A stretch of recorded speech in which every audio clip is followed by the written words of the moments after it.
Good evening, everyone. Welcome back to another wonderful tasting with the Virtual Tasting Society. I am Vadim Perlovsky, and today we're excited to welcome a brand that we have not tried yet, a brand that's new to us, a brand in the wonderful portfolio of the Whiskey Monster. Karai is introducing us today to Journeyman, one of the, as Jason puts it, one of the top 3 distilleries in Michigan. And joining us from Journeyman is Tom. Tom is the production manager or head distiller or man in charge of the juice we're going to be tasting today. So what have you. We're excited to learn about the brand. We're excited to taste the juice in front of us. We have 6 different samples. I think that's almost everything you guys make, but you can tell us all about that. Yeah, all that said, welcome. It looks like everyone here has been here before, so I don't need to tell you how to drink your whiskey. Enjoy the night, ask questions, participate, get nerdy. Here we go. Tom, the floor is yours. Awesome. Thanks a lot. Happy to be here, guys. As you mentioned, I'm the production manager at Journeyman. I've actually been here about 10 and a half years now. So I actually started right out of college.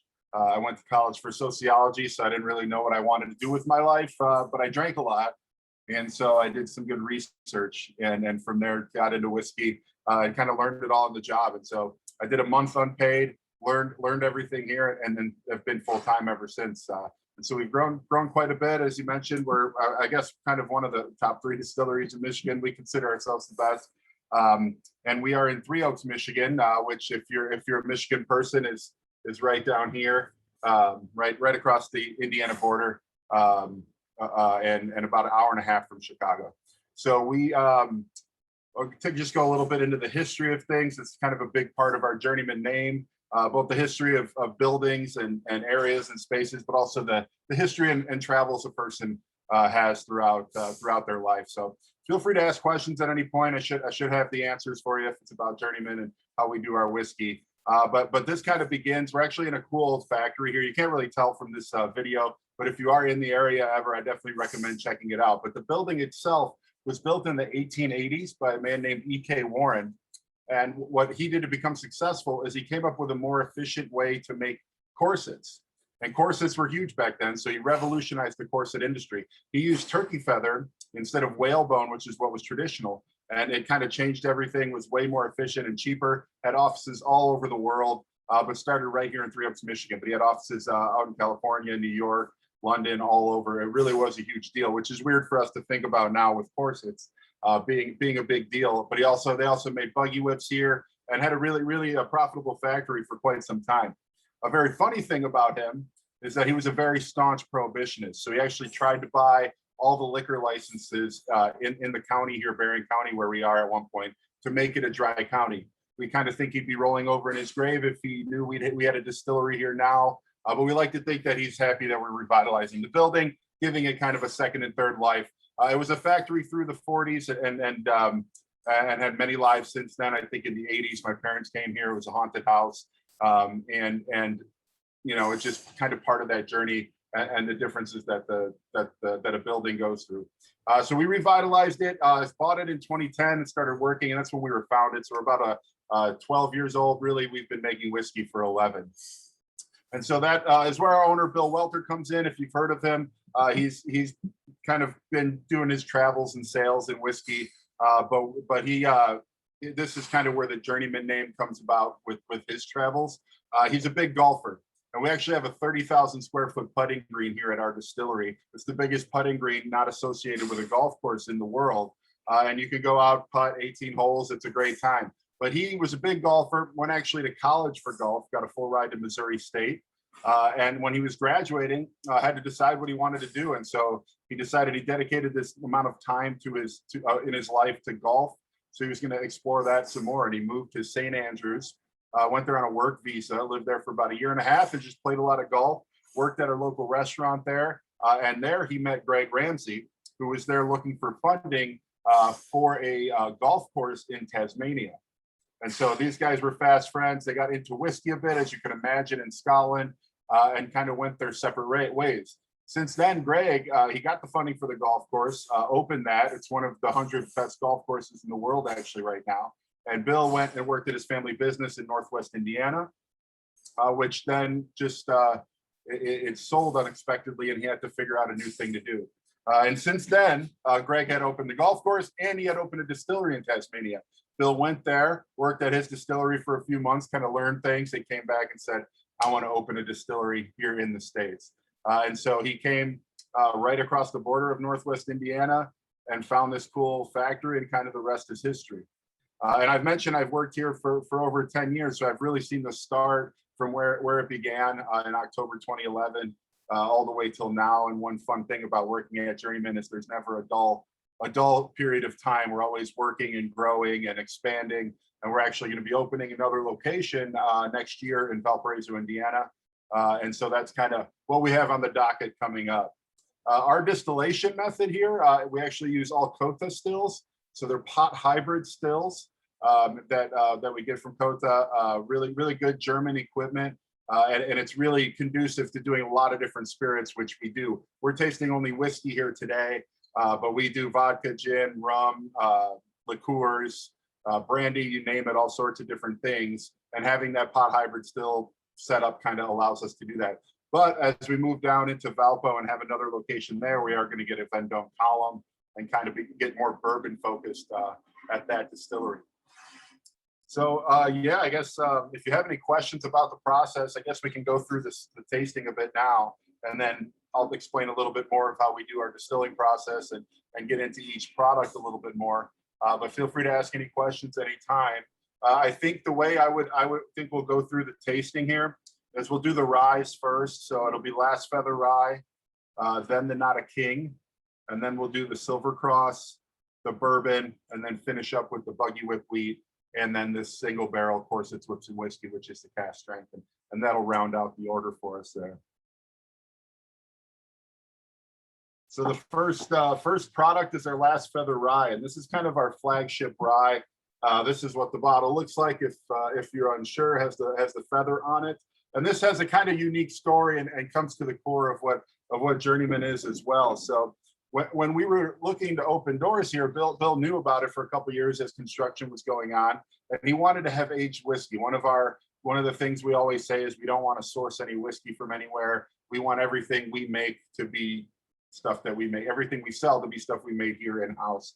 And so the rye was the first thing we made, and Bill was a big rye fan. He actually really wanted to focus on this rye, and our rye is unique because the secondary grain is wheat. So it's a wheated rye, not corn or malt as the secondary grain, which is very traditional. And it has a really nice balance. So rye is a spicy grain, as I'm sure you guys know. Wheat is a very sweet, smooth grain. So it balances out really well. And so for the first batches here, he actually made it at Koval Distillery in Chicago, if you guys are familiar with them. He asked Robert Bernecker there, hey, when you guys aren't running your still, I'd like to do a couple overnights and just get some whiskey made. So we could have it when we open doors, and that's what he did. And so originally it was called Ravenswood Rye because Koval is in the Ravenswood neighborhood of Chicago.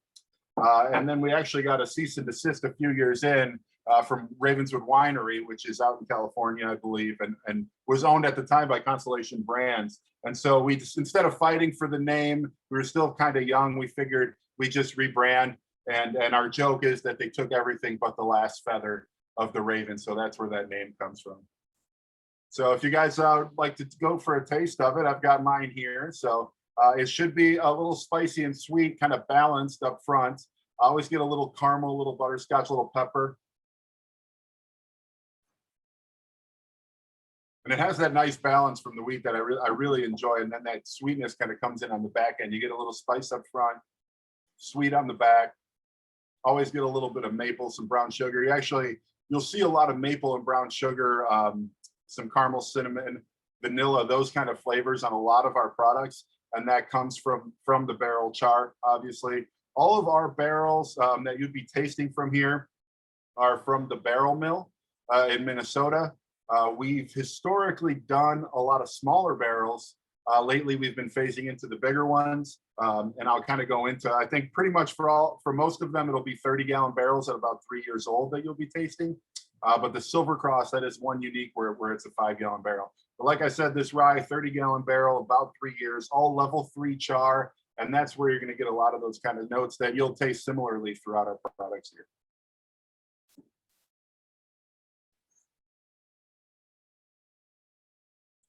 Are there different kinds of a rye being used? Because I know when people talk about barley, there's a difference, right? There's different kinds of barley. With corn, now there's kind of a conversation about blue corn, red corn, yellow corn, whatever. But when people talk about rye, it seems like rye is rye is rye. Are there different kinds of rye that can be used in distillation? Yeah, yeah. Well, so that is a unique one, and I've always, we haven't specified, and so any rye that we use is non-varietal specific, and that's kind of a category of rye, just an NVS rye, and that's probably what most distilleries are using around the country and the world, just non-varietal specific, and so it isn't really like you're not getting into those very stark differences like you are with corn or even with wheat. You could have white or red wheat. And all sorts of different other grains too. I know obviously different malts and all that. So yeah, it's not really a lot of different types of rye as far as I know. So this one's super spicy. I know you generally and kind of for my palate, I really enjoyed young ryes because they tend to be very floral and less spicy than older ryes. So to me, this tastes like it's very spicy and very wood forward. So that's an interesting combination for on my palate is how I'm tasting it today.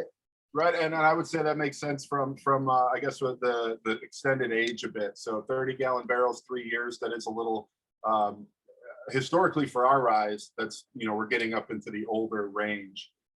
We've gotten some. We're doing a lot of 53s now, and those will be sitting for 5+ years. But historically, we were doing a lot of 15-gallon rye, and so it tasted a little younger. And we would age for about 1.5 to 2 years. So not a ton of time in there. And you'll actually see it a lot lighter flavors when we get to the Silver Cross, which is only in 5-gallon barrels. See pretty stark differences there. So this was aged in 30-gallon barrels, right? Are those custom made for you guys? Because I don't think I've heard of anyone else doing 30-gallon barrels. No, they're not custom. Barrel Mill has it as part of their catalog. I think it's probably their most popular size. So they do 5, 15, 30, and 53, and they're probably the best at and I guess most just commonly used for the smaller barrel cooperages, and we've used them since we started, and it's always really good quality stuff. But they kind of specialize in those smaller barrels, and the 30 gallons pretty standard in their catalog. Is that the 30 behind you? That is a 5-gallon barrel behind me. So yeah, it's a couple 5-gallon barrels, which are the smallest size, and we actually only age those about 6 months. And so that when you're a young distillery starting out, those come through and can really get you to turn around your whiskey pretty quickly. You can do it in about 6 months if you really want. How's your climate? Our climate's good for whiskey aging. It's not too different from Kentucky. We have hot summers and cold winters. All of our barrel aging is not temperature controlled, so just open air, and we're getting a lot of that fluctuation throughout time. And that's one thing with these smaller barrels too that is a fun thing, and it does differ from aging a 5-gallon barrel from October to April. It's definitely different than aging it from April to October. You get a lot more when you have those summer months. You get a lot more rapid aging and a lot more fluctuation in flavor. So actually on the spicy note Vadim was talking about, like, do you guys think, because I think it was a Drammer's tasting with Charlie, he was talking to someone now, if anyone remembers a master distiller makes it, he's like, rye isn't necessarily spicy. That's just a function of how it's distilled, he was claiming. Because I always thought rye was spicy. And I was just curious, do you think your rye is all spicy or not necessarily, or what? I do think ours is, and it could be from how we mash it and distill it. But it's not the easiest grain to deal with in the production process. It's very sticky. That's a lot of beta glucanes, and so when you're mashing, it gets really thick. And cool down times take longer. When you're distilling it, heat up takes longer. You can get some, if you're not careful and you're not agitating properly, you can get some burning on the sides of the still. And I think all that probably does play into the spiciness because it's a little bit harsher flavor. And rye is one that when you're mashing, you really don't want to mash it too hot because you'll start to have negative impacts on your flavor. So it has an ideal temperature, really from 160 to 180. You don't want to go much higher than that from what we understand. And if you do, you got to really worry about that burnt kind of rye kind of spice taste. And it's not quite spiced; it's more of like a burnt flavor, and you can really taste that. So I assume all the rick houses are in Michigan? Yeah, we don't have any traditional like Kentucky rick houses at the moment, although we are in the process of getting things going to have one built, which would be the first one in Michigan, hopefully next year. We have just 2 warehouses off site. All the barrels are stored on pallets and stacked at the moment. And so warehouses, are they temperature controlled, or I'm just thinking about how cold it can get in Michigan? Yeah, no, they're not temperature Based on controlled. One of them, which we have very small amount of barrels in now.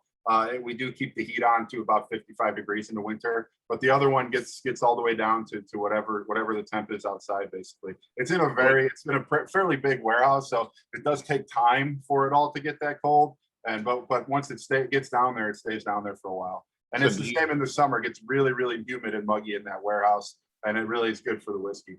So do you keep track of the different barrels that are in which, location?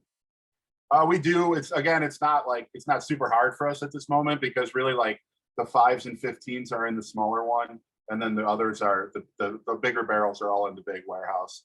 So it's pretty easy for us to differentiate.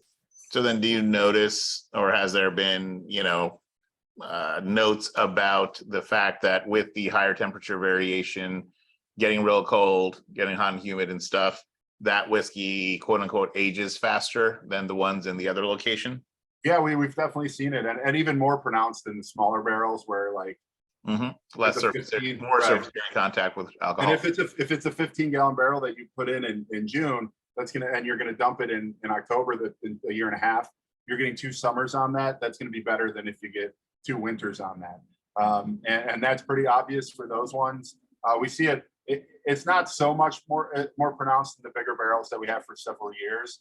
We're seeing just pretty similar. I think the biggest impact for those is going to be the airflow in some of the warehouses. So the bigger warehouse has more airflow, or if they're stacked together in pallets, and those middle barrels in that whole kind of stack isn't getting the airflow that it needs, it could take a little longer for it to age in those situations.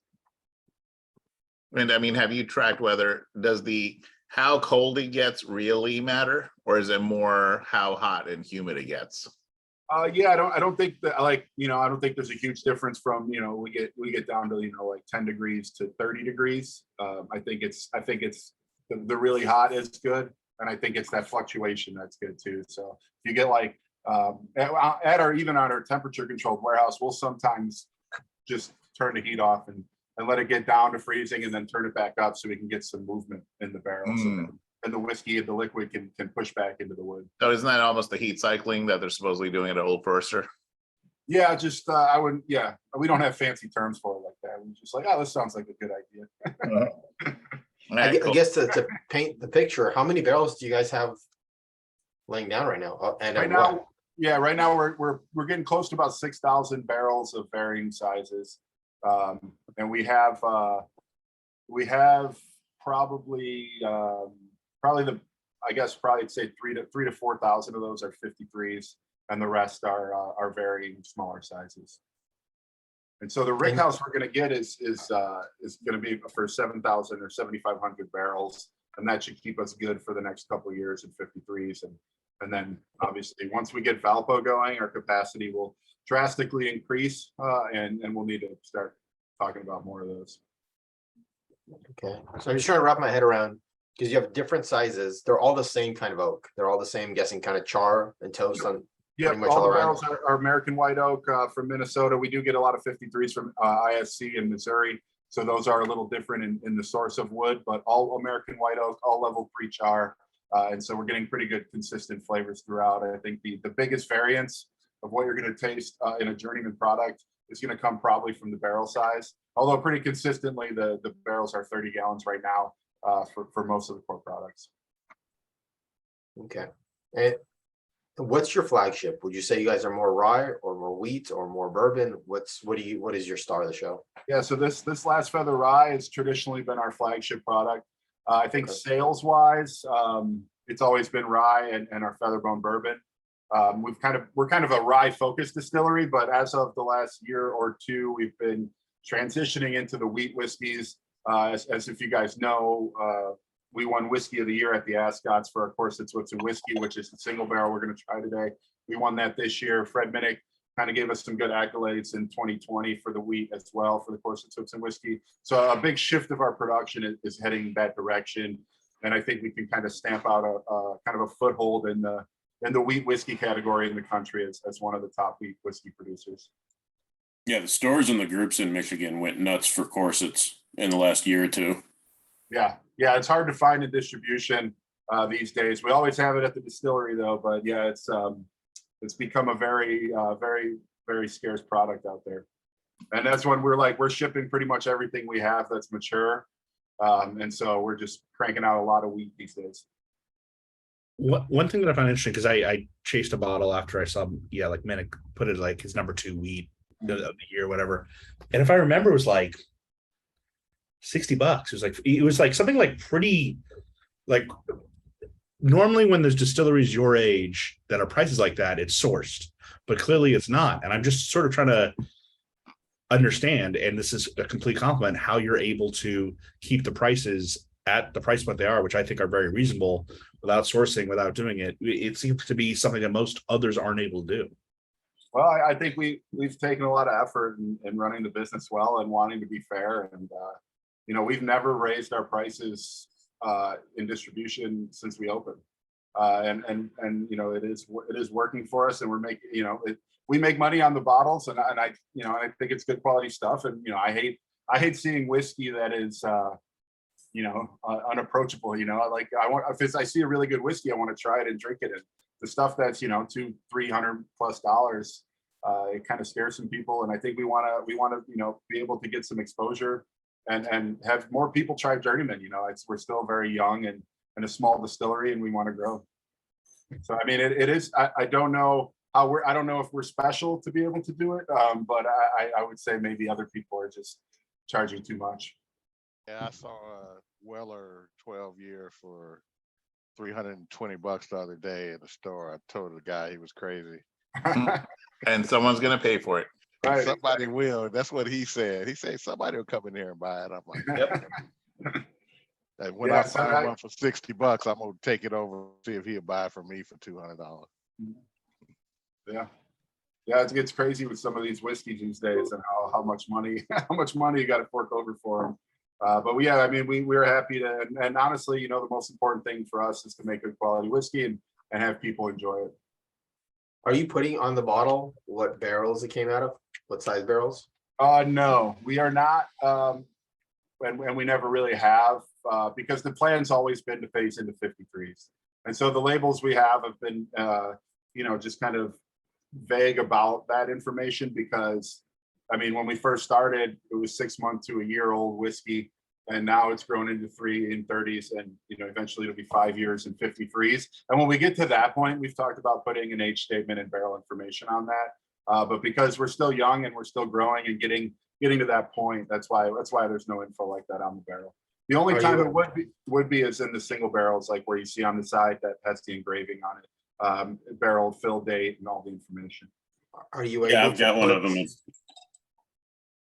Yep. Yeah. Are you able to designate it as a straight whiskey Yeah, we don't at the moment, and it's the same reason. So when we were first bottling this stuff, and there was not straight whiskey, and none of them claim to be still, but for the most part they are. But we just want to get straight whiskey and do 5-year, probably say 5-year-old whiskey on it once we get to that point. Do you have something that's 10 years old in your warehouse, since you guys have been distilling for that long? Yeah, actually our oldest barrel is just a little bit over here from me. It's 12 years. It's actually 12 years old in 1 week. It was August 3rd. It was 12 years old. And so that's actually older than the distillery. And that was actually the last barrel that we have that was made in Chicago at Koval Distillery. And it's a pretty cool historic barrel. It's the oldest barrel of whiskey made in Chicago that exists, and first legal whiskey made in Chicago since Prohibition. So Koval wasn't doing whiskey at the time when Bill made his whiskey there. And so it's a really cool historic barrel. It's about 12 years old. And we probably have another 20 to 30 barrels between 7 to 10 years old that we've kind of been saving for something special. Gotcha.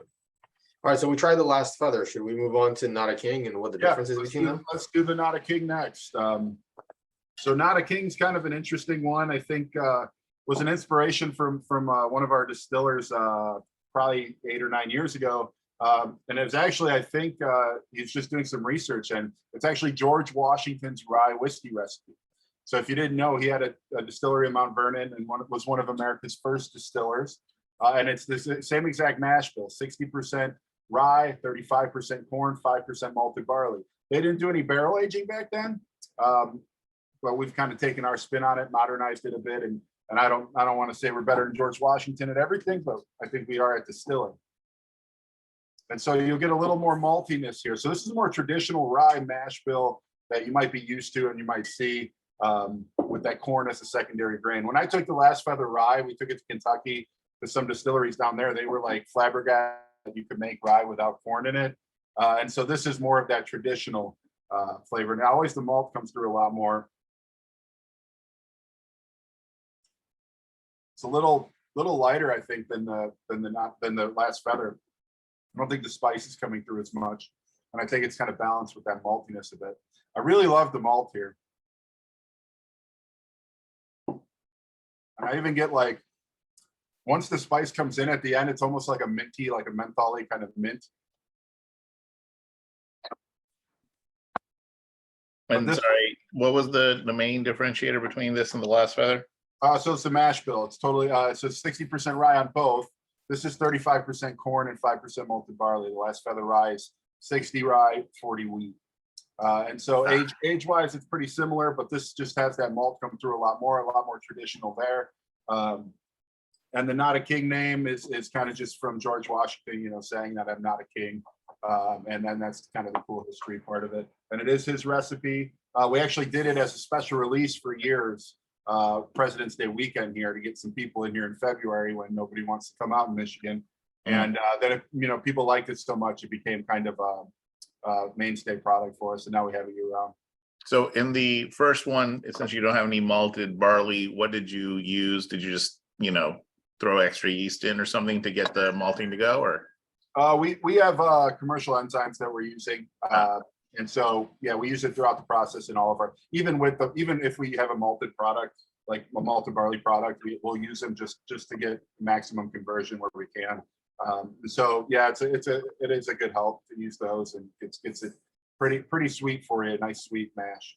And I didn't mention earlier, but we are 100% certified organic and kosher on all of our products. So we've taken a little extra care, a little extra attention to knowing what grains and what ingredients are going into our products. And so I will mention all of these grains are certified organic and kosher. So we actually just had the rabbi in here yesterday giving his quarterly checkup. So it gives us knowledge of what's in our grain. And obviously we have a pretty good relationship with a lot of our farmers, and almost all the grain that you're drinking right now comes from Central Illinois, from a farm there called the Mill at Janie's Farm, and it's 100% organic farm. And Harold is the guy's name, and they drive the grain up themselves, load it into our silos, and it's a really hands-on process. Are you noticing any difference in the yield from those grains than the commercial ones? I've never used commercial grains, so I couldn't tell you, but I do think the quality is better. And I think, that is one thing, like I'll see just from looking at grains, like if you go to another distillery that's using conventional, like just the size of the grain, it's like a little smaller. It just doesn't seem as healthy and robust, especially like I'll see corn. And one thing that is different about us is we use a lot of white corn in our whiskey versus yellow corn, which is mostly what the bigger distilleries will use. And we just like the white corn a lot more. It gives it a nice, like kind of more fresh, cleaner taste versus that kind of yellow corn flavor. So is it definitely the first one's softer because of the wheat? Mm-hmm. Right. And is anyone else getting apple on the second one, or is it just me? Yeah, I do a lot with a lot of our corn distillations. I do get apple. I think we'll taste it too when we get to our Featherbone bourbon a little bit. You get some green apple. So that's from that corn that wasn't present on the wheat. Mm-hmm. Yeah, because it's definitely like a little bit more punch than the first one. Yeah, and a lot of people like that. That's what we hear. People who are aren't as big of a fans of the Last Feather Rye. They like the Not a King more. They like that kind of corn punch and just like a little good flavor there from the grains. That's interesting because, like, I wouldn't have said the corn would be the punchy part, right? If you had told me something's got corn, something's got rye, I'd be like, oh, the rye would be the punchy part. Huh. Yeah, No, and it you had a could be a little question? bit with just a play between the two, just how they balance out each other. Javon's got his hand up. Yes, how far is Grand Rapids from Detroit actually? Grand Rapids from us. Yeah, Grand Rapids about an hour and a half, hour 45, and then Detroit's probably three and a half, 4 hours from here. So Grand Rapids much closer. We're really like we're actually even closer to Chicago, which is weird to think about. So we're probably an hour 15 from Chicago. And so this area is a lot of second homeowners from Chicago. We're right on the Lake Michigan. It's a big vacation destination. So we're really busy in the summers and fall, and then kind of die off a bit in the winter. I'm trying to figure out where to have my orders delivered so I can fill up the suitcase. Yeah, there you go. Yeah, Grand The Rapids. closest thing I found so far was Tennessee. I'm like, man, I'll be in Does that mean the Detroit. closest airport is Chicago? Yeah, Chicago is the closest. Well, actually, there is an airport in South Bend, Indiana, like pretty small, but it's only about 45 minutes from here. So that is also an option. But yeah, usually if people are coming in, it's usually Chicago.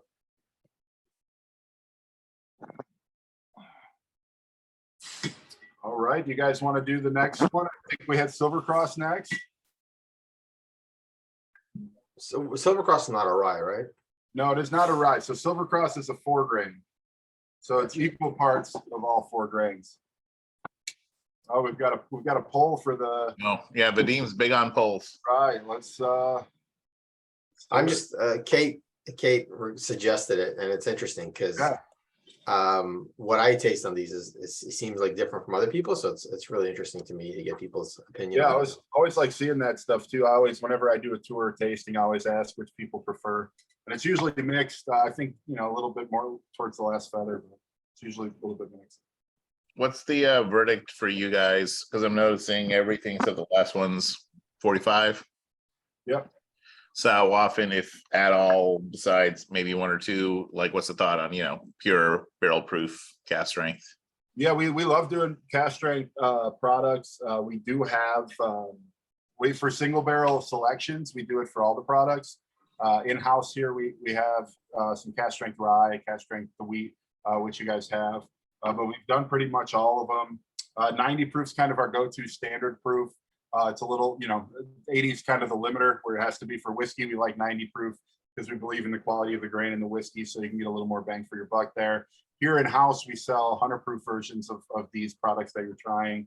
But I love cast strength more than anything. It's just the kind of most pure form of the whiskey. And so, and you'll try it. So I kind of purposely put the wheats at the end.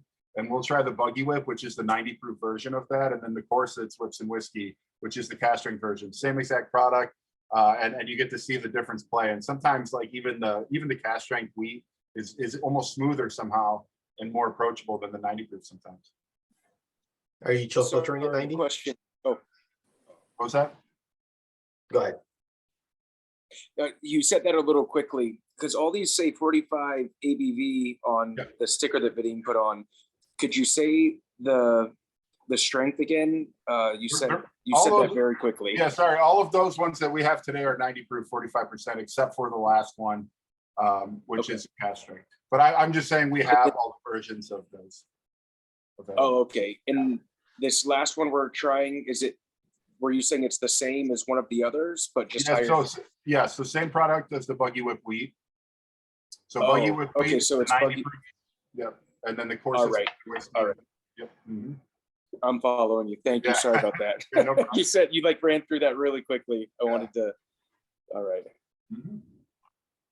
So yeah, I got the Silver Cross here if you guys want to try it. So this one, this is one I mentioned exclusively in 5-gallon barrels, so only 6 months old.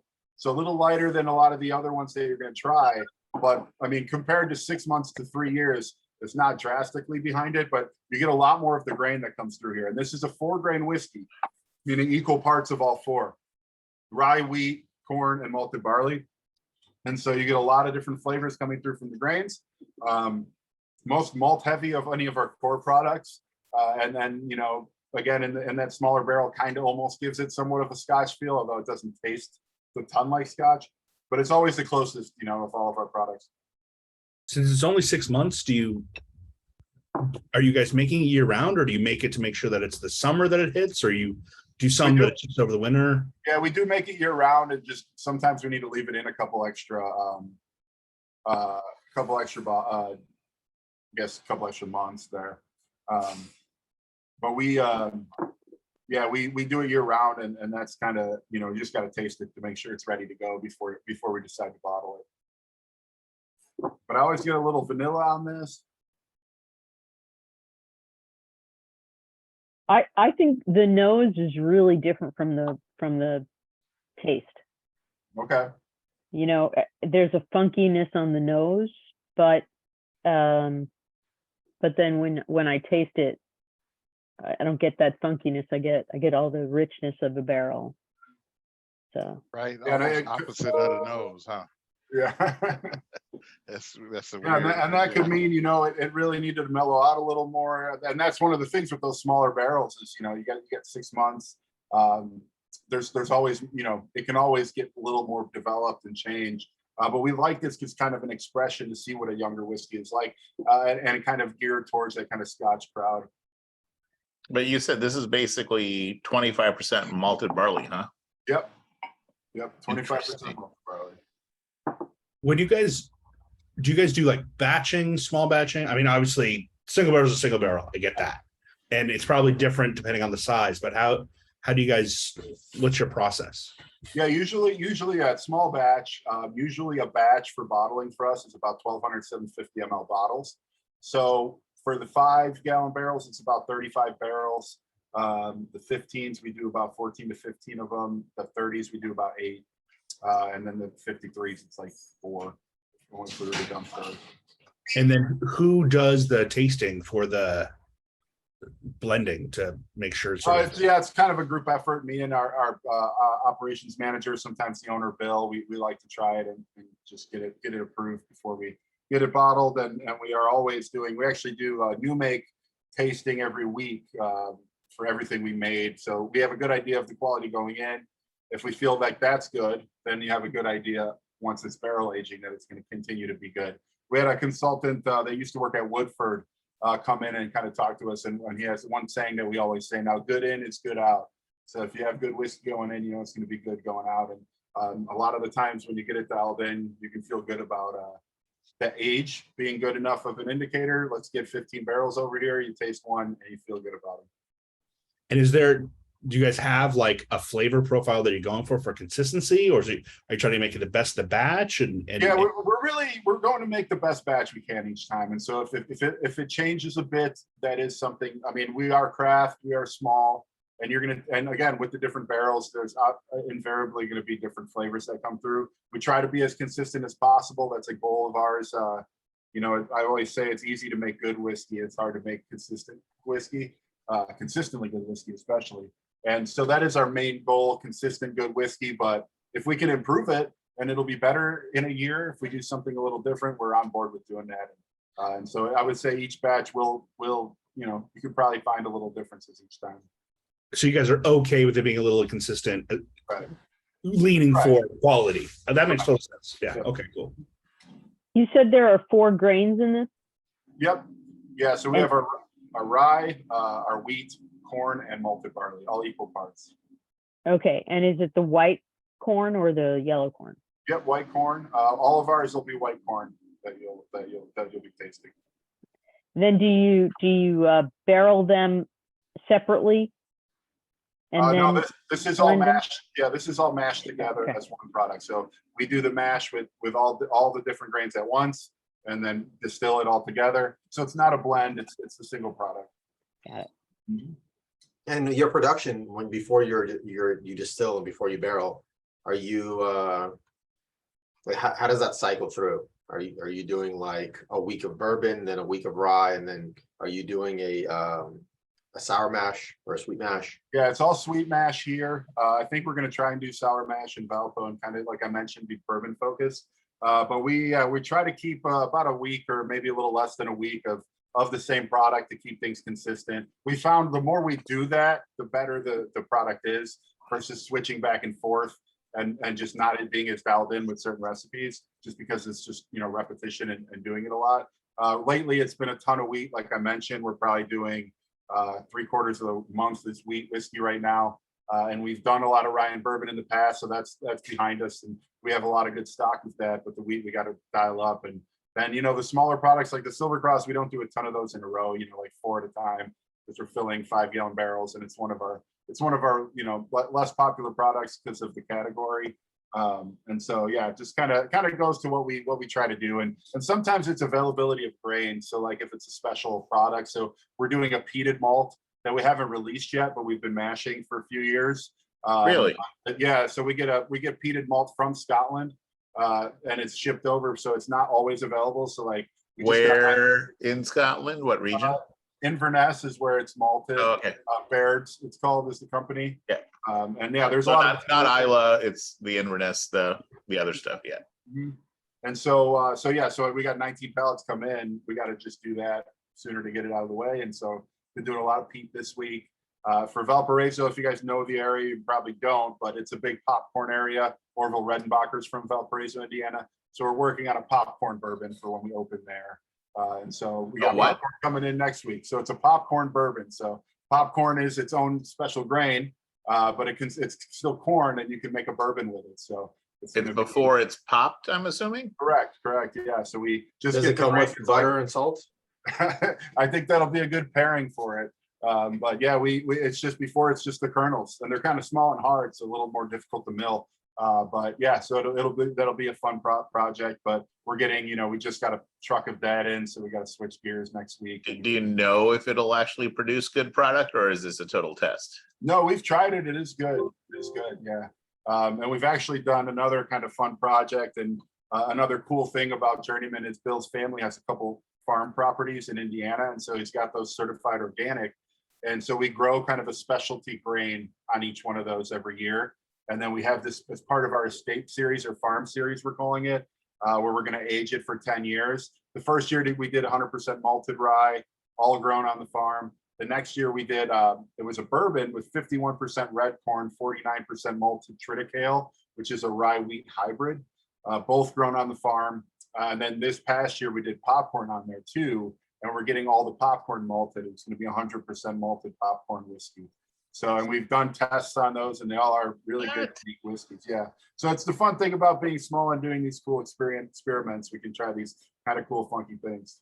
So which stuff are, you know, so you're doing the different grain, but it doesn't sound like you're doing much for changing the yeasts or anything like that, right?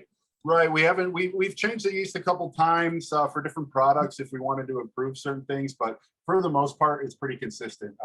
For our rye and our wheat and our Silver Cross, we've used the same yeast since day one, which is a Distillamax yeast from Lallemand. And we've done some firm solutions yeasts for the bourbons that we've kind of, as we wanted to develop our bourbon profile a little better, be a little more Kentucky-esque, those things kind of changed, and it gives you a little more congeners and flavors. But really only two produced. When you have decided to do anything with sourcing different wood from completely different areas or anything like that? Not at this point. I do know we want to do a lot of cool things like that. We do a lot of barrel finishes. So like we have a party every summer called the Corset Whips and Whiskey Party here. It sounds a lot cooler than it is. It's kind of a little party. We have music. It's not a kink whiskey party. Come on. No, I do think we should do that after dark, you know. But but we do a variant of the Corsets every year, and for the last 3 years, it's been collaborations with like breweries, wineries, cideries, meaderies, where we finish that whiskey in one of their barrels, and it's been really, really good results, and usually it'll sell out within a week. And that is one of the cool things to do. You can always change. And with the wheat, it takes that characteristic of the barrel so well. Just kind of starts to do, you know, that's what's really, I think, unique about it. Is it's taking that barrel flavor of time. Yeah, our barrel pick for our group here in Michigan was called Safe Word. Yeah, Nice. that's a good one. That was funny about the Fred Minnick the first time he tasted it too. He was kind of like turned off by the logo and like the corsets with the whiskey ID. He's like, oh, I don't really appreciate that. But those are all things that were made in this factory, and that's why it's that name. They make corsets, they made buggy whips, and now we make whiskey. So it wasn't like supposed to be a kinky thing. It was just kind of an homage to the history of our building. Hey, porque no los dos? Hey, do you buy your, do you source your yeast all the time, or have you sourced it and then tried to maintain it? Yeah, we source it. It's all dry yeast. So it is all just purchased and propagated elsewhere. And so we Right. just buy it and just, yeah, that's all we do. We So haven't it's a tried. very consistent product then. Correct. Okay. Correct. Yep. And how about ice wine barrels? So it's funny enough, one of our distillers who's kind of like the brains behind, well, not, yeah, he does a lot of the research stuff.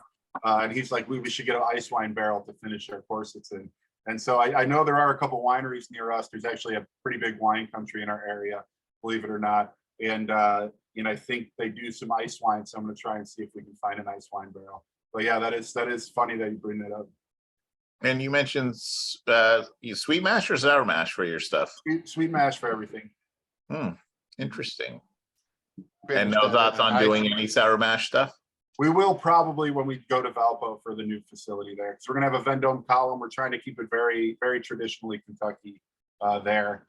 So I think we are gonna have a setup to do sour mashing. And no Finish that pot in the stills? ice wine barrel, that'll be No like a pot dessert stills whiskey. there. Sorry, Damon, go ahead. I was saying, if you finish that in the ice wine barrel, it'll be like a dessert whiskey. Yeah.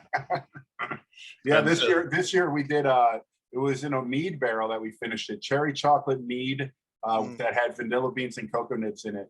What? So it was kind of almost a dessert whiskey. Yeah. it Oh was wait, really where do good. I get this cherry chocolate mead with vanilla beans from? Yes, you got to look at the secondary market if you can find it, but we only did like 300 bottles. We sold out in about a week. So, but the meadery was Schramm's Meadery in Ferndale, Michigan, and they're really well known in the mead world.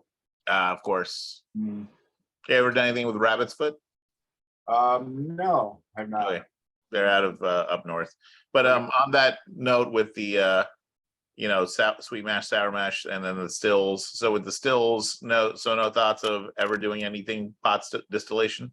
I think we do want to eventually. So like Bill's always mentioned, he's like, one thing that we want to do is have several different locations and destinations and have them all kind of be different themes. So here we've got the hybrid stills. There in Valpo, we're going to do pot stills. He's like, I'd love to be somewhere and do Forsyth pot stills somewhere eventually too, and have kind of like a Scotland themed kind of place. So that is all stuff we want to do. It's just a matter of time and what is most important at any given time. Cool. So if you guys want to, we can do the bourbon next. So that's the Featherbone bourbon. So this is I've mentioned this is our best seller, I believe, in our distribution. We see that here too, and I think partially because of the category, bourbon is still a king. But our rye is neck and neck with it. And like I said, our wheat's kind of grown quite a bit.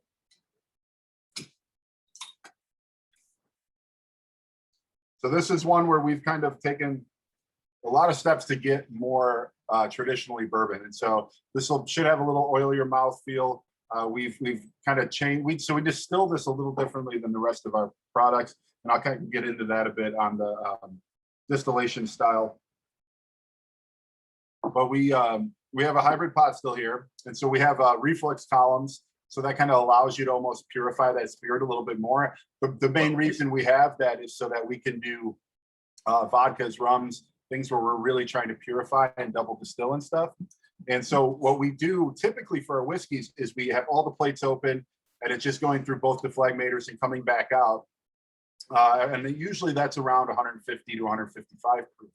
One thing we realized a few years in is even though that would qualify it as a bourbon, it's under that 160 proof range. To be a really good, like really classic, good flavorful bourbon, you need to get that under 140. So we bypass one of those whole entire columns completely and run it just through one, and it comes out between 125, 135. And so it has a lot more flavor. Like I mentioned, get some green apple here on the nose and palate. This is different. I know you said not age stated, but is there an average for the bourbons? Usually, yeah, it's about 2.5 to 3 years in 30-gallon barrels right now. But we've had it before where it's 1.5 years in 15s. We're working to getting it to be 5 years in 53-gallon barrels over the next couple of years. That was going to be my question. When you're doing 53, it's going to be a little longer to account for Yeah, this. yeah, 5's kind of our target, and we don't know. We haven't done enough of them to like taste what it's going to be like. With the final, like this most recent kind of profile and flavor that we've got on the bourbon, we developed in 2018, so we haven't even been 5 years with it yet. But we have put away a lot in 5-gallon barrels, and yeah, like I said, it should be 5 years. I'm sure we'll have some for 7 plus 10 even. How long until you guys are exclusively or mostly or a lot of the 53? Probably right now we're looking at 2024, Wow. when most of these will be all 53s outside of like the Silver Cross and probably the wheat, because we're kind of selling out of that. Sorry, the 53 is what? What's that? The 53, is that your stuff? The gallons, yeah, the 53-gallon barrel. It'll be Oh. 5 years, yeah. Yeah. This feels like it could use another couple of years in the barrel. Yeah, that's one Yeah. thing I've always noticed with our bourbon. It never gets overaged. Where the other ones, they get a little too oaky, some of the older stuff. The bourbon, it's always improving over the years. So yeah, like that's a fair comment, and I think that's kind of our goal, to get it a little more 5+ years in those 53s. Yeah, but I mean, the fact that you can't put it away because you're selling it. Right, that's a good thing, right? I guess it's a good problem to Right.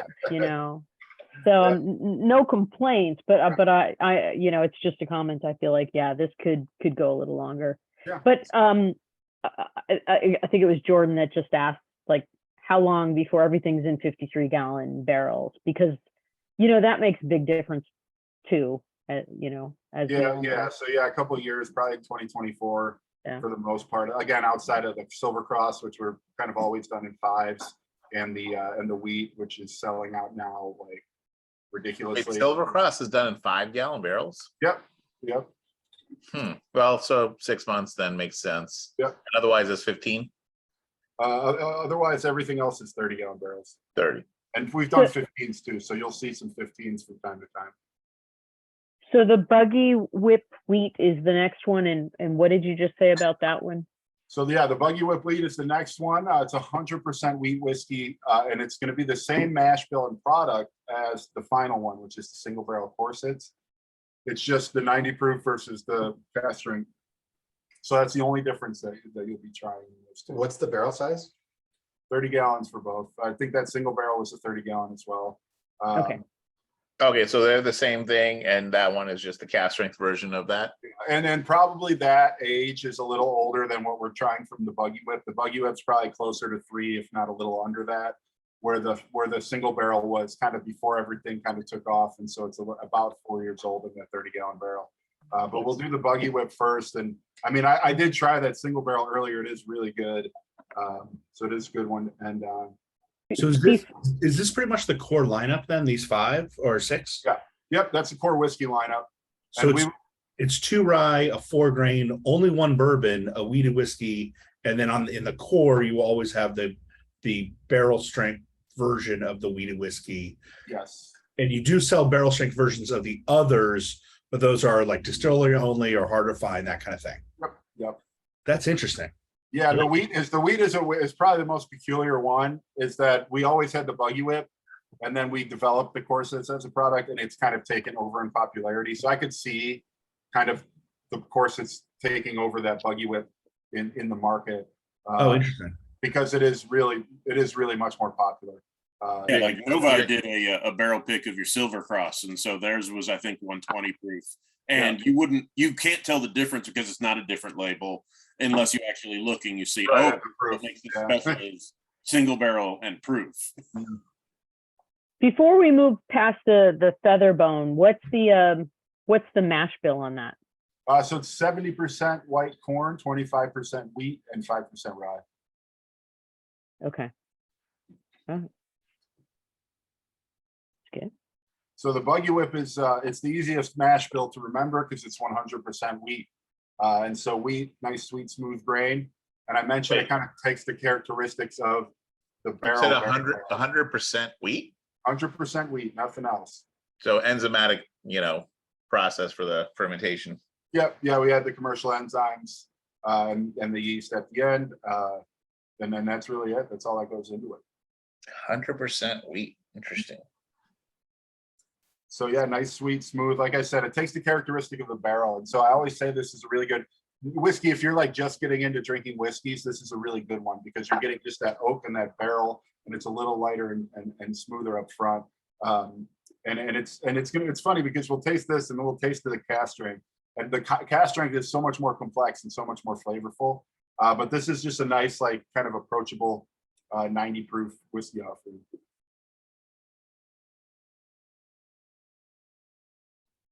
I guess you can kind of compare it to the last feather rye, because then it's like the last feather rye is rye and wheat, right? Yep. And so then it's like, all right, take the wheat, add some rye. What does the rye do? And then, like you said, the last one.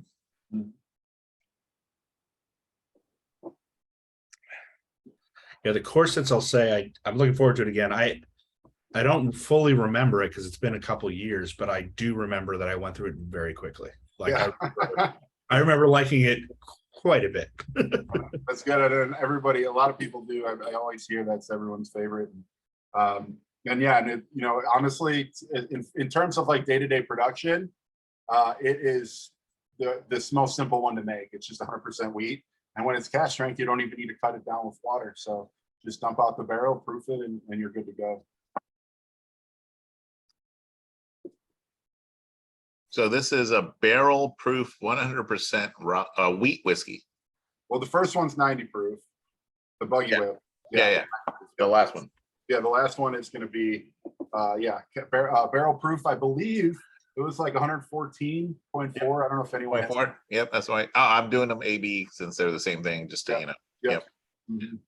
We've moved on from the bourbon onto the wheats. Is that? Yeah, we're on the Buggy Whip. We're doing the Buggy Whip 90 proof, and we started talking about the cask strength one. Do you want to do a picture? Yeah, let's do a quick shot. Let's get everyone on camera. Hopefully you all still have something in your glass. Let's get everyone on. Cool. Everybody good? Jennifer, Edgar, jump on. No. All right, everyone smile to the camera. Thank you so much, Tom. We appreciate your time. We love learning about this. And cheers. Cheers. Awesome. Oh, I missed the intro. So it's Tom. It's not Tomb. Tomb, yeah, that was my prison nickname. Yep. When you made Pruno.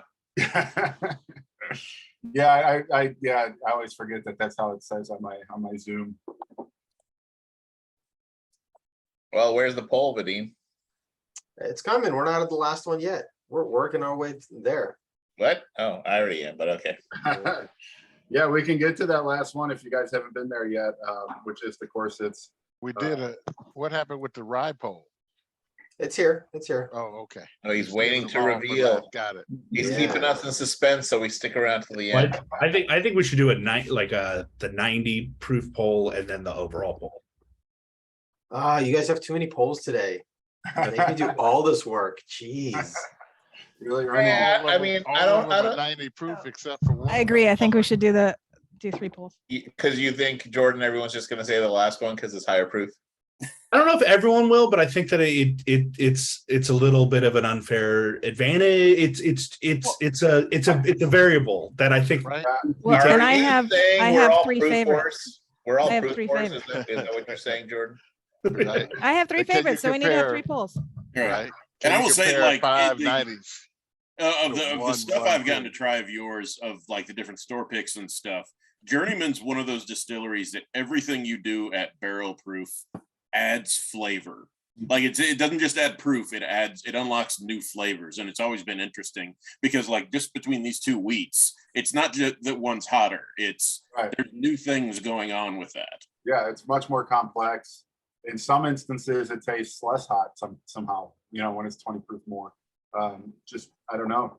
And So- I think a big part of it is those barrels and the quality there, and just like I said, the wheat taking the characteristics really well. I think, yeah, this last one, I did a little research on it. I do remember shipping this barrel out, and it is one thing that'll make this better. It's a barrel pick, so you know that they tried 3 or 4 different samples, and this was the one they wanted. And it is, yeah, it's a really superb barrel. And like I said, it's about 4 years old in that 30-gallon barrel, and I know we had a few of them that were around that age, and they were all really good. That barrel 17-1241 or 44, whatever it is, all the way from like to 1260. Those were all really special barrels that I remember sending out. Now it's like we should have never done these single barrel selections because we really could use it as in our normal stock, but Yeah. but it is really good. I like Vadim. I don't know if you guys noticed with the bottom dollar poll, because he couldn't even edit it. It just says favorite rye copy. It's like what? As little work as he can do. Yes, he can do, right? Exactly. Damon, he knows. Now, besides like begging Shane to I'm sorry, Jason, to go get us a bottle of something and ship it to us, is there anything we in California can do to get a cast strength version of the other offerings, or are they just? Yeah, if there's single barrels that are done. I know we did some ryes this year with I know we did 1 or 2 in California. Cypress Craft is a big supporter of ours in Cypress, California, and I believe Cypress. That's Schloke and those guys. Yeah. I've been there actually. They're great guys, and they may have a rye barrel still. I know they sell really fast when they get them in, but they did do a cast strength rye this year. And I know they did. Wait, I bought one. I forgot. You made me buy one when I was there. Okay. I need to open it. All right, cool. Is it a feather bone? It's the last feather rye. Last So, yeah, sorry. Yeah, the last feather is what I meant. Okay. And so they might have one of those at cask strength in stock. Yes, they may. If they did get at least one cast strength this year. They had probably 5 or 6 barrels last year. I think they had cast strength bourbon, corsets, and cast strength rye. I'd imagine those are sold out by now, but they might. You never know if they have one in the back. We are absolutely not talking about Arizona, though, huh? Yeah. We did do a couple in Arizona. It's hard for me to find. Yeah, let me pull up. It was last year again, though. So there was a couple of country clubs. There was one called what was it called? The Gladly, it looks like. Fire Rock Country Club. I know Fire Rock. I thought there was one called like Troy's or something that was a store. They've got the regular last feather. I'm not seeing the perfect. cast strength. Oh, and actually, they may not put all of their stuff, the single barrel picks, on the online, from what I remember. Yeah, I was thinking that I was remembering that same thing. Yeah, so also in Arizona, Tops Liquor in Phoenix, Batch and Pitch Pizzeria did one. Tops is okay. I'll go by there and see them. Yeah, and then a lot of them price gouge you out here. Yeah, got a couple stores that we did actually. There's one store over here on where am I at? 7th Avenue and Southern that has everything. And I mean, if you're looking for it, they pretty much have it. Wow. But it's like they want you to take a house loan out to get it. Mm. Yeah, it's one of them. It's one of them where I looked at Boss Hog. They had a Boss Hog 5. Yeah, for how much though? They wanted $700 exactly. I'm like, yeah, you can find it for $500. Have you done? Have you been to Pitch? He recommended Pitch. Pitch has a lot of store picks. I haven't been to Pitch. Give them a try. They have a lot of picks and reasonably priced. Yeah, well, and that was the thing just so you guys know, that's why I've been missing y'all. I've been moving, and I finally finished moving to Arizona in March. So now I'm getting Vadim to ship me stuff instead of picking it up. But yeah, nice. You'll see me more now. Good. That's what I was gonna say, because like the same thing was when I went to Cyprus, to what you're saying with Pitch. I was shocked at how many single barrels that Sean had there, Jordan. Yeah. I assume you know this, Vadim, because you've probably been there, but I was like, and because I was picking up a bottle, I walked out with, I won't even say, but it was more than 10. Because he's like, there's a single barrel pick. Here's another single barrel pick. You want the single barrel pick? I'm like, God damn it, because they're all cast strength. And I'm like, I gotta buy it. And I just bought one, but it still ended up with a lot of bottles. Man, I just called them, guys. They said they're out of their Journeyman pick, but they said another one's coming next month. They said 2 ryes and a bourbon. Does that sound right, Tom? Yeah, if they haven't gotten them yet, yeah, those will be coming. So you should be able to find the bourbon, which would be a good one, and the rye, yeah. So there you go. Tom, what's the Ravenwood? Is that an old name for something that's not? Yeah, I mentioned that was the Ravenswood Rye was our original name for the last feather rye, and then Ravenswood Winery told us we couldn't do that anymore. And so the joke is they took everything but the last feather of the Raven, so that's why they call that. So and actually, on the back of the bottle here, I don't know if I can show you, but there's like an RR with angel wings that stands for Ravenswood Rye, like RIP. So I do think Cypress has corsets listed. So is it and actually do you do releases with the corsets? Like do you say this is release 1, 2, 3, 4? No, we have it here. It's a mainstay product. It's just allocated right now. So that's why it's sometimes hard to find, but they're very big supporters. So it makes sense that they would have it. Just the normal stock corsets. So I would, yeah, It's I mean, like you can 70 find bucks. it. Yeah. Okay. Our SRP is $64.99, I think. And some people go a little above it. So Yeah, well, they're not trying to kill you on it. So right. No, I was just drinking it. I agree with Jason. It's not just that it's hotter. It is more complex, more wood, more everything. It's actually really good. Yeah. All right. So who's going to make a Cypress run to pick us all up some corsets? Who's going to do it? Mission has it also, if you're into that one. Who does? So Tom, just so you know, Cypress is pretty far for all of us that live in like LA proper. Okay.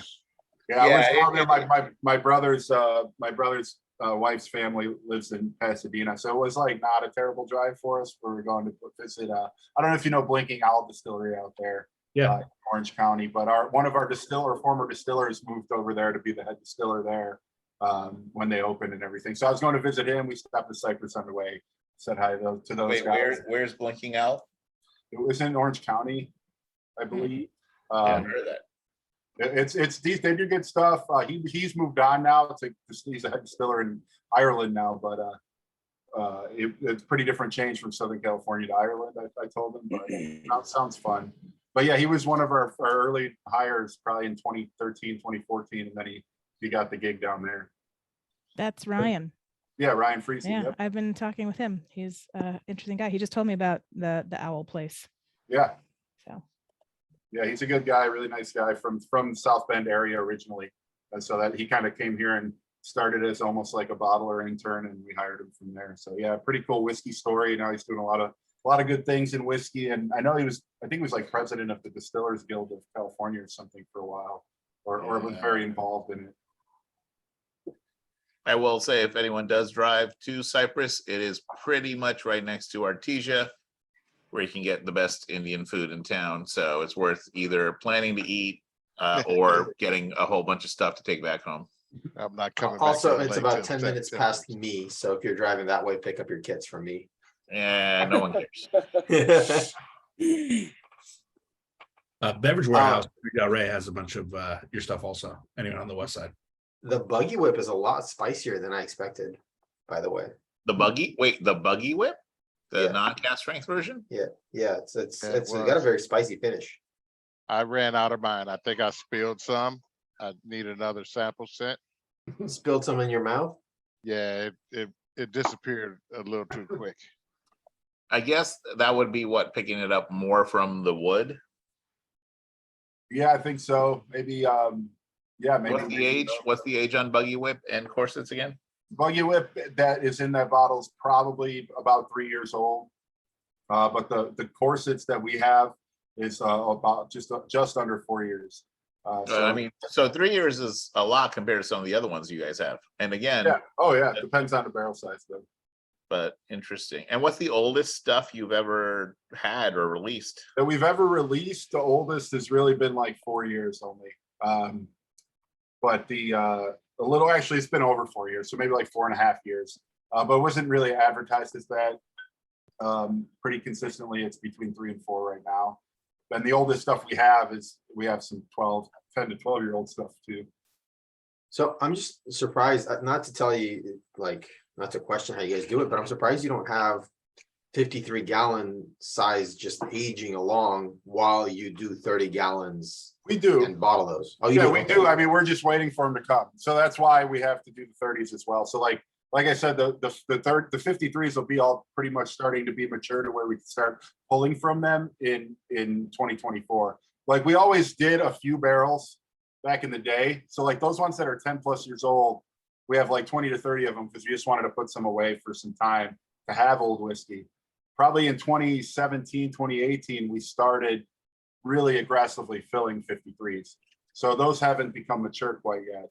We're waiting on that. But also at the same time, we're doing 30. So we were like making 2 years worth of whiskey. So like we were making whiskey for now and then also whiskey for 2 years from now. So it's kind of hard to figure it all out and forecast it. That's one of the big Right. challenges with this industry. But it's kind of also the fun part. Nice. Okay. Yeah. That when you said we have 53s coming, I thought you were like getting empty barrels that are 53 gallons that you're going to fill that are coming. You meant like 53 gallons maturing and they're going to Right. be mature Yep. in 2 years. Yep. So you're expecting them to hit the 5-year mark in 2 years. So you laid them down 3 years ago. Yes. That makes a lot of sense. Okay. How are they coming along? I'm sure you've tasted a 30 compared to 50. Yeah, How's they're it coming going along? well. And we've thought we could even start the bottle at 3+ years if we wanted. But we want to have, I think, that good kind of 5 years. So like if we were like, oh, we could pull this at 3 right now, but then we never get to 5. So we want to wait till it's 5, and that's going to be the kind of good number for us. But it is good quality. Quality is there. It's comparable to some of the 30-gallon. Maybe a little tastes a little younger, but still not bad. Considering you have such a quick turnaround, which is rare for the whiskey industry, with the Silver Cross being 6 months and all, have you considered playing around with different wood finishes? Like not finishes per se, but like right now you're doing American oak, right? Same char, but Yeah. like do a European oak, do a full wine match, right? You know what I mean? Because 6 months, right? Most Right. distilleries are sitting on it for 10 years, so it's a lot. Yeah, we've thought about playing around with that stuff. I mean, one of the things that makes it doable in 6 months though is that it is that barrel. It's 5 gallons charred to that level, and that's what is making it possible. I don't know, like you'd have to get a 5-gallon barrel of something unique like that, and they just don't really exist. It'd have to be a custom made 5-gallon barrel. Right. Someone else Gotcha. filled with something. Yeah. And then this week I was out and I saw a bottle. I've never gotten to try it. It was a field rye. Oh yeah, that one's really good. So if you know Chicago at all, the Field Museum is a very famous museum there. So we did a collaboration with them, and we have this as a mainstay product now as well. To commemorate the 1893 World's Fair back in 2018, it was the 125th anniversary. And so they wanted to do a spirits line and have things that were featured at the World's Fair back then. So we have the field rye, we have a field gin, and we have a field vodka. The rye is really unique. It's our last feather rye, aged for about 3 years. And we dump the barrels out and stored in stainless steel. And then we soak Black Mission figs, which are actually from California, in them for about a month. Then we just pump it out and cut it down. And so you get a ton of added fruit and sweetness from the fig. So we used fig. So it's a fig flavored whiskey technically, but it tastes almost like it's like a whiskey with a fig flavor. Like it's not very fig up front. Like we have a cherry whiskey, it's very cherry forward. This is like subtle fig and sweetness, and it's all just from that fig, no added sweetener or anything. And fig was actually one of nature's first sweeteners. So like a lot of societies, fig as a sweetener just throughout the world. And so their archaeologists at the Field Museum mentioned that to us and said, that would be a really cool whiskey, he thought. I would have never come up with it. But it is awesome, especially with that rye spice. Just adds another layer of sweetness and fruitiness to it. If you see that, I know we distribute it everywhere. If you see it, I would definitely grab a bottle. It's a very unique rye. I don't know any other fig flavored ryes, and it's really awesome. What is it called? The field rye. Field rye. Okay. Yeah, we recently it's in a learned. different bottle. It's a round bottle, so it's a different than our normal one. We recently learned that Michigan is known for their cherries. So Yeah, Yeah, so that's why we do a cherry whiskey as well, called Pitts Bitter, which you should see out as well. But it's like if you're a big whiskey fan, you're not going to really get into it. It's more of a cherry forward thing and 70 proof, almost like a that's like a cherry. Yeah. Gotcha. And can you tell us a little bit about your cider? Yeah, so the cider liqueur. OCG, that's another big one, especially in the fall. So it's actually an apple cider liqueur, we call it, almost like a ready to drink cocktail. So we take our unaged white rye, so our last for the rye before we put it in barrel, and we mix it with Michigan apple cider, Michigan apple juice, and we put some cinnamon in it. We do big batches, like 500 gallons at a time. It's an old one of our first employees' family recipe. So like we've kind of taken that and stole it from them, and we call it old country goodness. And it does crazy in the fall, especially in distro. And here, Michigan's a very, very fall centric area when the leaves start changing and all that. But it's great year round. You could do it cold, you could do it warm. It's probably the one spirit or product that we have that I've never served and someone didn't like it. And the thousands of times I've poured stuff for people, everybody loves it. It's like apple pie in a glass, 10% ABV, so manageable, and you could, it's really, really special. That's one that we're trying to get a lot of footprint in that one, and it comes in like a brown jug, so it's kind of cool and homey. Wait, where's the last poll and where are the results? So I don't think it's fair to do a poll with the cast strength pick, because Of course you got to do a poll, fair or not. You just got to see. Well, I mean, everyone assumes everyone will pick it, but maybe they won't. We want a poll. We want a poll. Stay out of this, Carrie. You make me do more polls. Poll. The doctor still has to declare the person dead, even when it's obvious. Yeah. Yeah, man. I mean, Stop making me get on the poll. All right. TOD.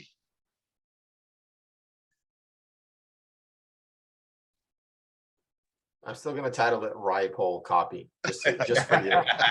Yeah, perfect.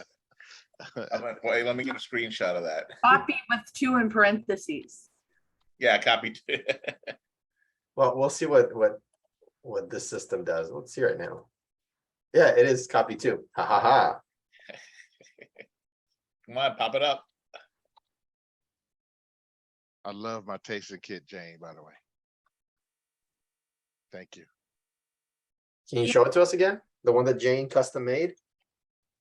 Oh, yeah. Wait. I have to. You may have to turn off your virtual background. Yeah. Where's that? Oh, there we go. Make that none. All right, the poll is Yeah, here. excuse me, I've been drinking. Hey, I like this poll.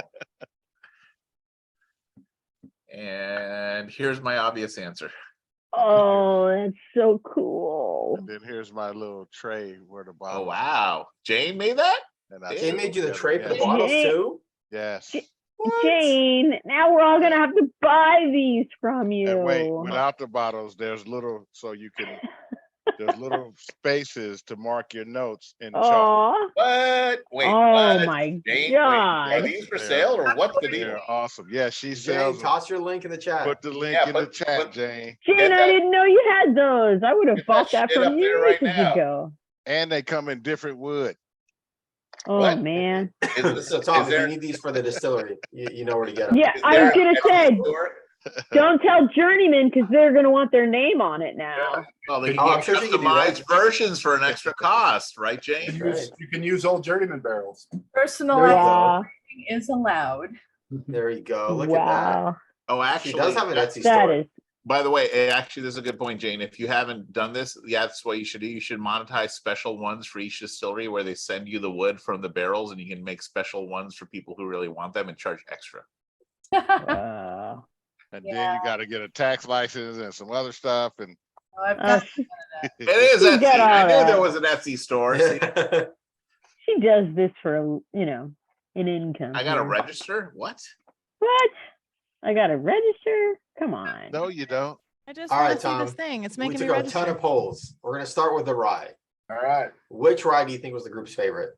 It's a 50-50 chance. I'm gonna say Last Feather. That's what I historically. And you are right. It was All right. 64% Last 2-1 Feather, almost. 36 not a king. Yeah, 9-5. All right. I actually would have voted for Not a King. I prefer that one myself. All right. The next one was the first five core expressions without the cast strength. What do you think was the winner? I'm gonna go Last Feather again on this one. It's my guess. All right. By one vote, you got it.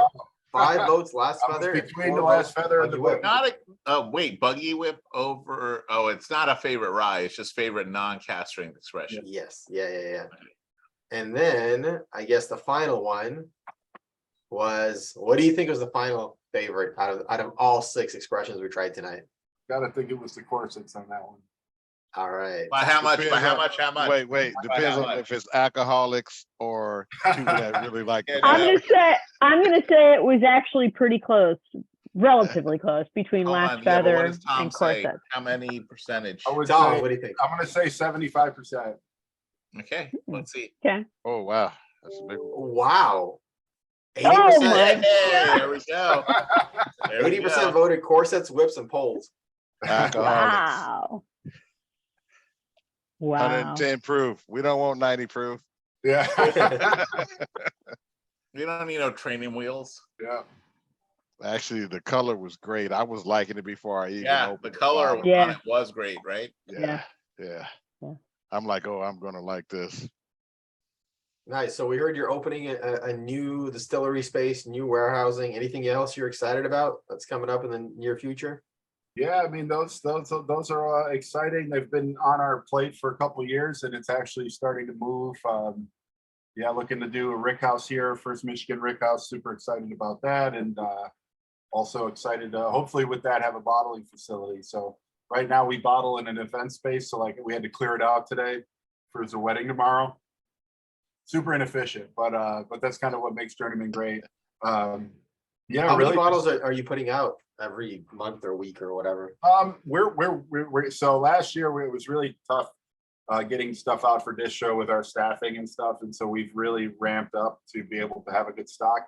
But we're doing minimum 1,200 bottles every weekday or Monday through Thursday. But we've gotten up to, we're in the busy time, up to 3,000 a day. So, and it's all done by hand. We don't have any, really have a 4-bottle filler. Then everything else is done by hand, the tape, the wax, the labels, the boxing, and it's all shipped out of here. So a really hands-on process. We get anywhere from like 5 bottlers to like 12 in here to crank it all out. So that's one thing that hasn't changed since day one. I'll really done hand bottled product.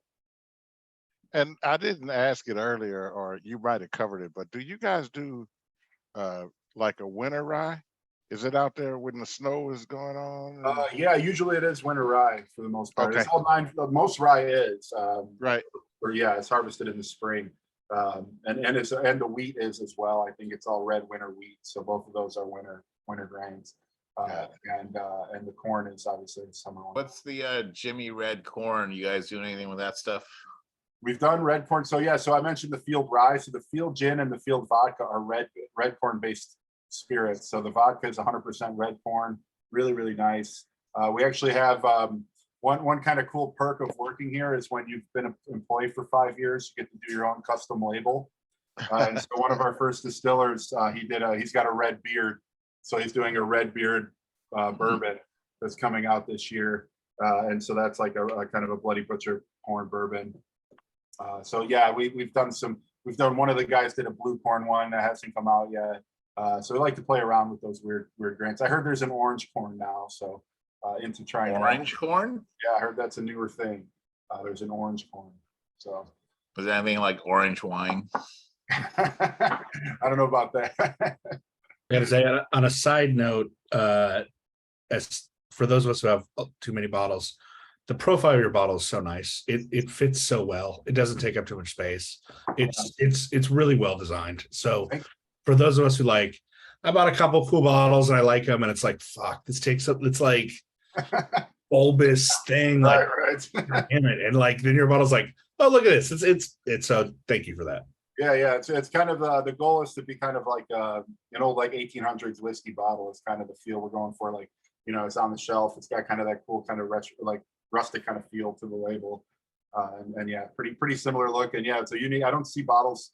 I've never really seen it next to a bottle that looks the same as it outside of just Journeyman. So it stands out too. And I'll Yeah, say, these are if definitely- anybody is in Chicago, Detroit, any of that area, like go see the actual distillery. I mean, of all the distilleries I've been to, it's one of the most beautiful actual facilities ever. Yeah, and that's super important to us. Like, we want people here. We're a tourist destination.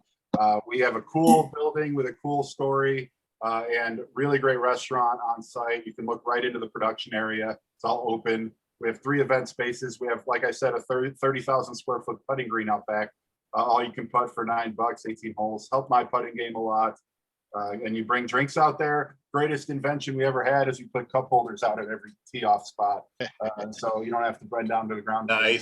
Can we get some free putting if we buy a bottle? You know, I can maybe hook it up if you say you were on this call with me. We can get you some free putting. Right.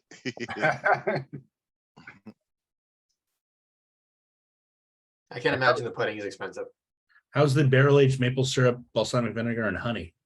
That's awesome. Yeah, really What? cool.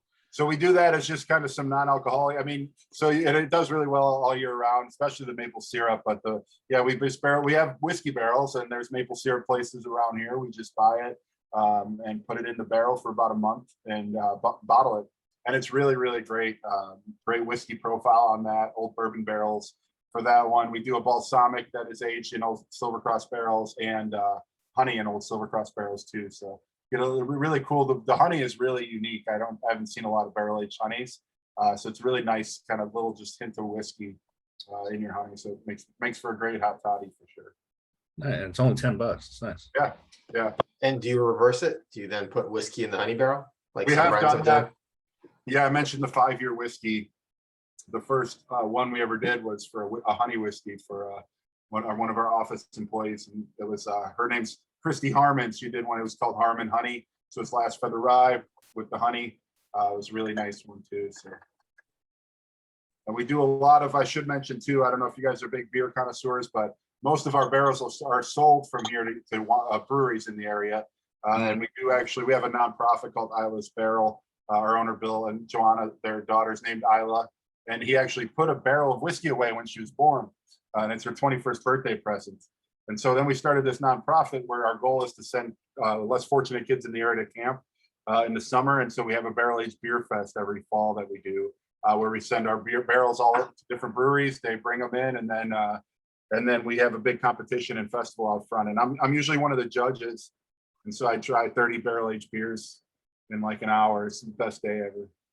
Best job I've ever had. Usually the drunkest day of my year. So Actually, they have the brewery down in Placentia. They've got their annual festival, which they do every year tomorrow.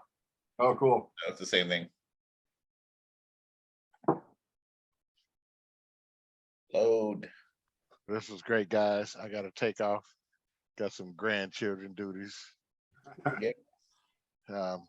Miss you guys. Hopefully I'll be in the next one. I didn't see it. Vadim did it. Yep. Yeah, make sure you hop in on that. So glad to see you again, Damone. You Yeah, it was guys have good seeing a great you. weekend and Wait, keep Jane, drinking. what are TL plus? What's 835.38 TL plus on your Etsy store from the link Vadim gave us? Is this in like some weird currency?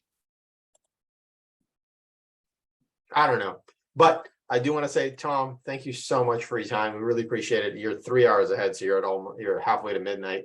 Yeah. Thank you for spending the evening with us. We really do appreciate it. And we look forward to visiting your distillery.